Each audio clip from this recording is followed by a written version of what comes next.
On va vous parler d'une initiative comme on les aime à Télématin. C'est une initiative qui rapproche un grand groupe de design avec une toute petite manufacture qui fait du grès, qui est tranquillement dans son coin et qui, les deux s'associent pour le meilleur.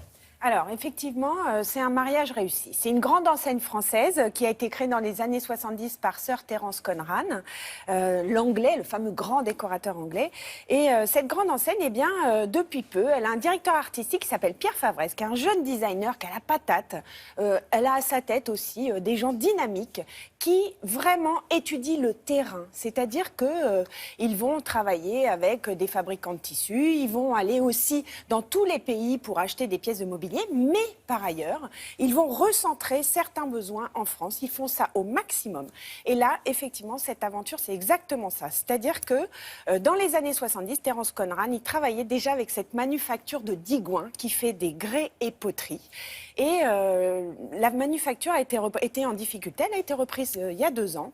Et en cherchant dans les archives, la patronne s'est rendue compte qu'en fait, il y avait ce patrimoine-là en commun avec cette grande enseigne française. Elle les a recontactés. Pierre Favresse, il a dit OK.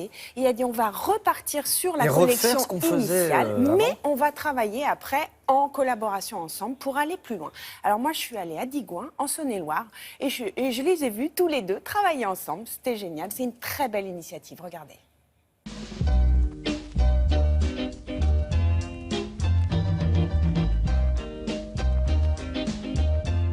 Dans notre société, on va toucher toute la maison, du canapé à la petite cuillère, en passant par l'assiette et le luminaire.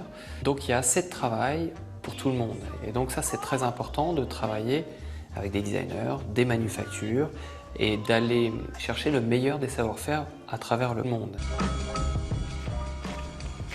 Avec la manufacture de Digoin, c'est une rencontre assez étonnante puisque j'ai été contacté par Corinne Jourdain qui m'a dit qu'elle avait retrouvé dans ses archives Terence Conran, notre fondateur qui achetait déjà pour Habitat dans les années 70.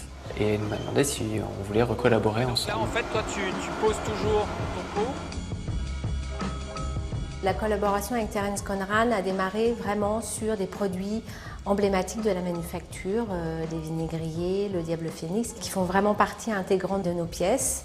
Et donc, c'est ce que j'ai proposé à Pierre, sachant que la collaboration s'est aussi construite à travers une collection et une couleur dédiée. Donc, Pierre est venu également à la manufacture avec ses équipes.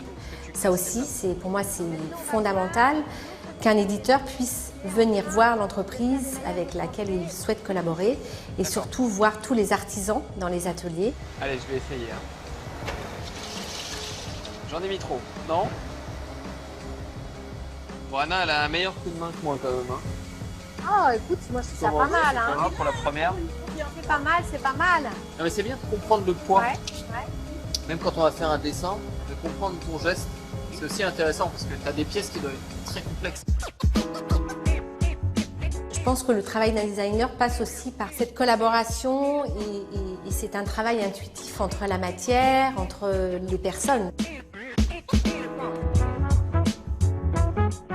La valeur ajoutée de l'entreprise aujourd'hui, c'est qu'on travaille un grès, qui est un grès extrêmement réputé, le grès de Digoin. Le savoir-faire n'a pas vraiment changé. On est sur une activité semi-artisanale. L'essentiel de nos pièces sont faites à la main. Je pense que c'est important pour une maison comme la nôtre de soutenir toutes ces manufactures, ces petits industriels qui peuvent aussi rayonner à l'international. Et c'est devenu aujourd'hui un vrai mouvement de fond. Et on retrouve évidemment toutes les informations sur notre site, si vous voulez retrouver de gré ou de force ces jolies pièces. Merci en tout cas Sylvie pour ce sujet.